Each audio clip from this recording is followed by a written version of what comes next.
มีไก่ตัวหนึ่งโอเคแล้วก็กดเข้าไปและ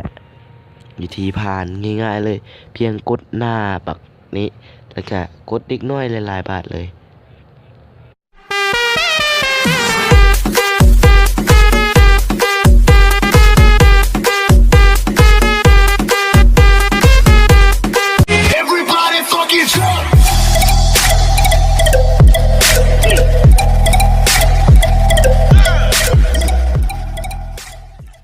สบายดีท่านผู้ชมที่เคารพและนับถือทุกท่านขอต้อนรับทุกท่าน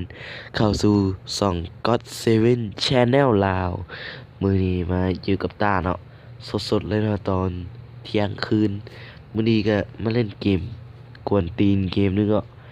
เกมที่บอกคิดเนาะว่ามันน่าจะเกิดมานั่นก็คือเกมท่อแฟกเนาะคลิปที่แล้วเนาะทุกท่านอาจจะเบิ่งเล่นแล้วเนาะโอเคเพื่อบ่เป็นการเสียเวลาเข้าไปเล่นกันเลยกดที่เพย์เกมโอเคด้านหนึ่งเอ่ออ๋อมันบอกโอเคเอ่ออ่าอ๋อด้านนี้ง่ายเนาะโอเคผ่านไปด้านสอง โอเคสำหรับเกมนี้เนาะเฉลยเนาะค่อยให้วิธีผ่านมาหมดเลยเนาะแล้วก็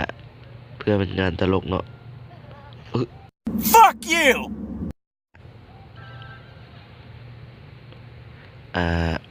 บสนโอเคเปลือกมันออก มา มา พ่อมาควาย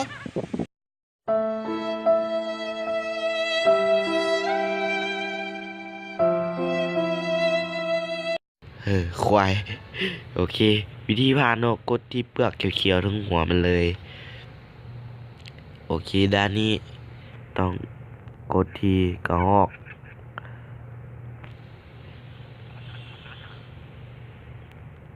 กดที่กระหอกอีกครั้งแล้วก็กดหมอนี้เนาะสักประมาณ2 ครั้งรวดโอเค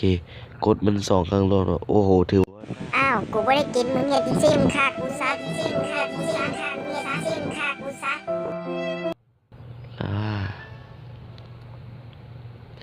โอเคกี่เปอร์เซ็นต์โอเคด้านนี้เนาะให้สังเกตบ้างเนาะที่หมวกนี่มันเห็นว่ามันขยับได้ป่ะให้ลากมาใส่หมอนี้โอเคแล้วกดลำโพงเปลี่ยนเพลง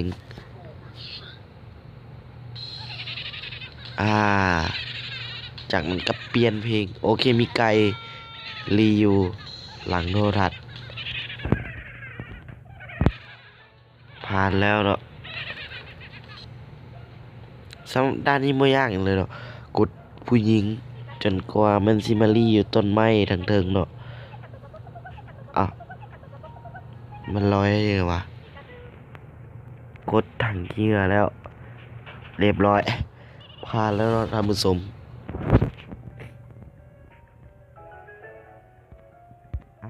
เรียบร้อยส่วนอันนี้ก็บ่มีอย่างยากเนาะ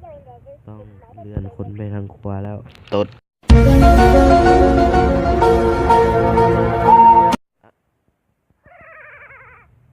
สามเหลี่ยม โอเคไปด้านต่อไปด้านนี้ก็ไม่ยากเนาะกดที่ล็อกเกอร์3310และกดโทรศัพท์มา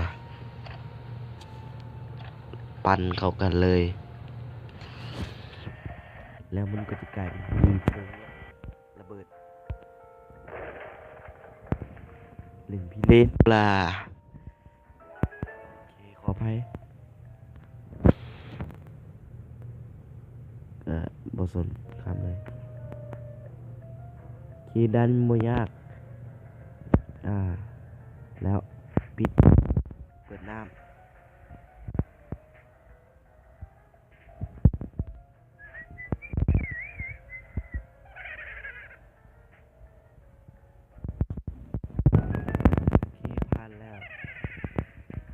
เขาจะขอตัดไปตอนนี้เราเล่นเกมพวกนี้แล้วเนาะโอเคเนาะตอนนี้เอากะผ่านเกมที่เก็บเช็คพอยต์มาแล้วก็ต่อดันเก้าเลยโอเค ด้านก้าวร้าวให้สังเกตว่ามีคน1 2 3 4 5 6 7 8 9 10คนที่11ทั้งหน้าเลยทั้งหน้าสุดเลยเนาะแถวที่ใกล้กรรมการที่สุดแล้วคนที่ใกล้กับคนหัวล้านเนาะโอเคกดไปเลยและเพียงสำนี้ก็ผ่านแล้วก็ได้ได้ไกลมานำเนาะแต่ลืมกดโอเคโฆษณาโอเคเขาตัดโฆษณาจบเนาะโอเคเนาะโฆษณาก็มืดไปแล้วเนาะให้สังเกตเดิงเนาะหลังมือ The Voice มีไก่กระพาน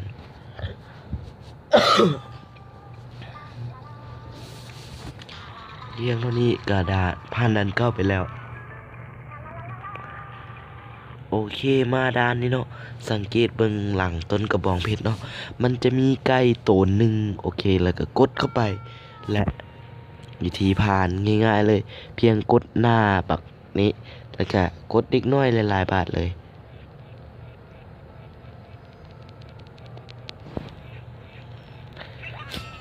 แล้วก็ผ่านเป็นอันผ่านเดี๋ยวจบด้านแล้วไปต่อที่ด้านนี้โอเคด้านนี้ให้สังเกตเห็นบ่มีไก่เนาะแต่เรือนหัวมันลงมาเรือนขึ้นแล้วกอดกันผ่านโอเคบ่ยากมาต่อที่ด้าน12บ่ยากเลยเพียงกดประตูออกกดตีนและกดหน้าคน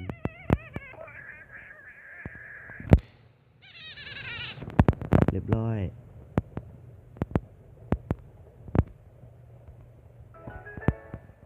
โอเคผ่านไปได้ด้วยสมาธิภาพด้านนี้เนาะใช้สมาธิหน่อยนึงเพราะว่าต้องระมัดระวังในการเล่นโอเคต้องซ่าลงแบบสโลลงแบบสโล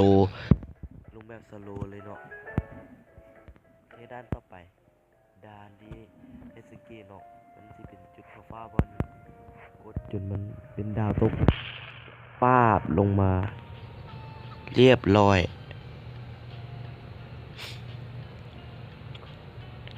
แล้วผ่านไปโอเคด้านนี้สังเกตบางหน่อยเกี้ยวมีไก่ตัวหนึ่งแล้วให้คนนี้เราแลบหลายๆบาทผ่านเท่านี้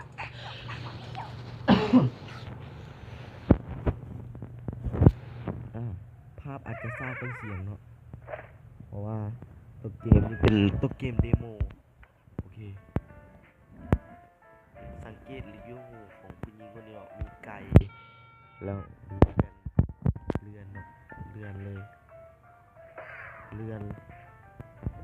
จนไม่เห็นตัวเสื้อเนาะไส้มันเป็นเลยตีหน้ามันจนแบนเลยฮะโอเคผ่านด้านนี้แล้วก็เป็นจุดเช็คพอยต์เนาะแต่สำหรับพาร์ทนี้ต้องขอจบตัวนี้ก่อนเนาะเพราะว่าความจำเครื่องเต็มมาหลายแล้วเนาะใครที่อยากให้มีพาร์ท2เนาะอย่าลืมกดไลค์กดแชร์กด Subscribe และคอมเมนต์ให้ส่องกด7 Loud Channel นำเนาะโอเคสำหรับพาร์ทนี้ขอลาไปก่อน